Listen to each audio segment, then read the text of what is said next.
सोते समय अपने बेड के आसपास या फिर बेडरूम में ये वस्तु को रखते हैं तो ये अच्छा नहीं माना गया। अगर आप भी सोते समय इन वस्तु को अपने बेडरूम में रखते हैं, ये वीडियो को देखने के बाद में उन चीज़ों को अवश्य हटा दीजिएगा, क्योंकि जहाँ पर आप पूरी रात सोते हैं, जिस बिस्तर में सोने के बाद आप अच्छे या बुरे सपना देखते हैं, उसके भी कुछ कारण हैं जो अभी हम आपको निवेदन करने जा रहे हैं। आप सब लोग प्यार से इस बात को अवश्य सुनिएगा। कहा गया कि बेड के नीचे जूते चप्पल रख कर के नहीं सोना चाहिए, क्योंकि आप जूता चप्पल पहन करके हर जगह घूमते हैं। आप कौन से स्थान पर गए और वही जूता चप्पल लेकर के आप घर में आए, बेड के नीचे रखा है, तो ये नकारात्मक ऊर्जा जूता चप्पल के द्वारा भी घर में प्रवेश कर सकता है। इसलिए कभी भी बाहर जो जूता चप्पल आप पहन के गए, उस जूते चप्पल को आप बेड के नीचे रख करके बिल्कुल ना सोइएगा। और फिर कहा गया, अगर आप बेड के पास में शीशा को रखते हैं, ऐना रखते हैं, मिरर रखते हैं, या फिर आप बेड से उठते ही आपका चेहरा ऐना में दिखाई देता है, तो ये भी शुभ नहीं है, ये भी अति अच्छा नहीं माना गया। आप अपने बेडरूम में अगर ऐना रखते हैं तो थोड़ा ऐसे जगह में रखें उठते ही आपका नज़र ना पड़े, क्योंकि उठते ही तुरंत अपना चेहरा नहीं देखना चाहिए।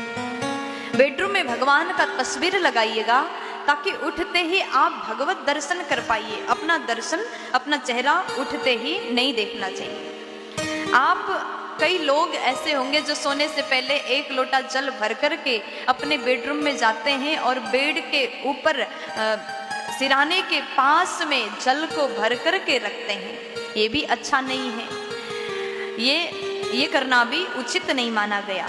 बिस्तर के आस-पास में जल रख कर के ना सोएं। अगर आपको रात में प्यास लगती है तो थोड़ा दूर ही जल रखिएगा, बिल्कुल पास में जल नहीं रखना चाहिए। और कुछ लोग ऐसा भी करते हैं, खाते खाते नींद आती है। बहुत से लोगों का तो ये नियम है कि बेडरूम में ही बैठ कर के भोजन करना, बिस्तर में बैठ के खाना खाना, और खा लिए मुंह को धोया भी नहीं, ऐसे ही आप उस बर्तन को बेड के नीचे खिसका दिए और सो गए। और आप जिस बेड में सोते हैं वहीं जूठा करके आप सो गए, और उसके बाद में बर्तन को, जूठे बर्तन को बेड के नीचे रख दिया, तो रात में आपको कैसा सपना आएगा? फिर आप डर जाते हैं कि हमें अच्छा सपना नहीं आता। फिर सबसे पूछते हैं कि ऐसा गलत सपना हमको क्यों आता है। सपना देख करके स्वयं डर जाते हैं कि जूठे बर्तन अगर आप रख कर के सोते हैं तो आपको अच्छा सपना आ ही नहीं सकता।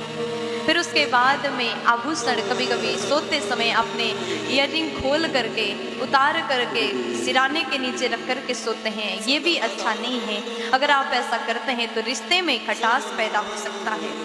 कभी कभी पढ़ाई करते करते अपने पुस्तक को ऐसे ही खोल करके आप सो जाते हैं, बिस्तर में ही पुस्तक को फैला करके सो जाते हैं, ये करना भी अच्छा नहीं। ऐसा करने से माँ सरस्वती का अपमान होता है।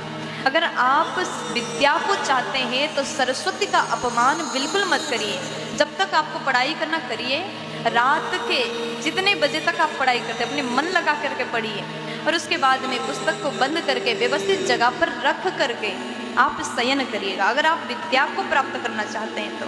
फिर उसके बाद में बेडरूम में झाड़ू नहीं रखना चाहिए। कई बार लोग अपने बेड के नीचे ही झाड़ू को छुपाते हैं, झाड़ू रखते हैं। अगर आप ऐसा करते हैं तो आपके घर से लक्ष्मी रूठ जाती है और चली जाती है, पति पत्नी में झगड़ा होने का संभावना होता है। इसलिए कभी भी बेडरूम में झाड़ू बिस्तर के नीचे नहीं रखना चाहिए। सोते समय बिस्तर के नीचे ये कुछ चीज़ें हैं, इसको कभी भूल से भी मत